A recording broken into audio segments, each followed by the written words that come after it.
എന്റെ കാര്യം അങ്ങ് വിട്. ഞാൻ ചെറുപ്പം മുതൽ ഡെഡിക്കേറ്റഡാ. പക്ഷെ എന്നാലും എന്റെ കുടുംബം കല്യാണം കഴിഞ്ഞ് 2-ാമത്തെ ആഴ്ച മുതൽ വടക്കേണ്ടിയിൽ എത്തിയതാ.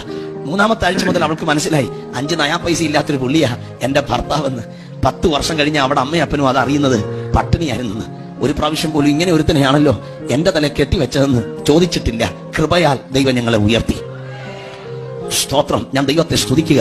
ഏത് വ്യക്തിയുടെയും സപ്പോർട്ട് നാടല്ല, ഏത് വ്യക്തിയുടെയും സപ്പോർട്ട് കുടുംബമാണ്. നാട് മൊത്തം നിന്റെ കൂടെ ഉണ്ടെങ്കിലും കുടുംബം നിന്റെ കൂടെ ഇല്ലെങ്കിൽ നീ ഒരു ഹതഭാഗ്യനാണെന്ന് ഞാൻ നിങ്ങൾക്ക് കൈമാറുക. നിന്നോളം ശപിക്കപ്പെട്ട വ്യക്തി വേറെ മണ്ണി കാണത്തില്ല. ലോകം മൊത്തം കൂടെ ഇല്ലേലും നിന്റെ കുടുംബം നിന്റെ കൂടെ ഉണ്ടെങ്കിൽ നീ ഭാഗ്യവാനാ. ആ ഭാഗ്യം കിട്ടാതെ പോയ ഒരാളെ ഞാൻ നിങ്ങൾക്ക് പരിചയപ്പെടുത്താം. ബൈബിൾ അത് പറയുന്നു. വ്യക്തിയുടെ പേര് ഇയ്യോബ് എന്നാണ്. കഷ്ടവും നഷ്ടവും ദുഃഖങ്ങളും വ്രണങ്ങളും ശരീരത്തിലും ജീവിതത്തിലും ആഞ്ഞടിച്ചപ്പോ കൂടെ നിൽക്കേണ്ട ഭാര്യ പൊട്ടി സംസാരിക്കുന്ന പോലെ സംസാരിക്കുക. എന്താ ഭക്തി മുറുകെ പിടിച്ചുകൊണ്ടിരിക്കാതെ ത്യജിച്ചു കള. പോയി ചാകടോ. നിങ്ങളില്ലാതെ ജീവിക്കുന്നതാ നിങ്ങളുള്ളതിനേക്കാൾ എനിക്ക് സന്തോഷം. പോയി ചാക്. ഏറ്റവും വലിയ സപ്പോർട്ട് കുടുംബത്തിന്റെയാ. ഭാര്യയുടെ ക്യാപിറ്റൽ ഭർത്താവാ, ഭർത്താവിന്റെ ക്യാപിറ്റൽ ഭാര്യ.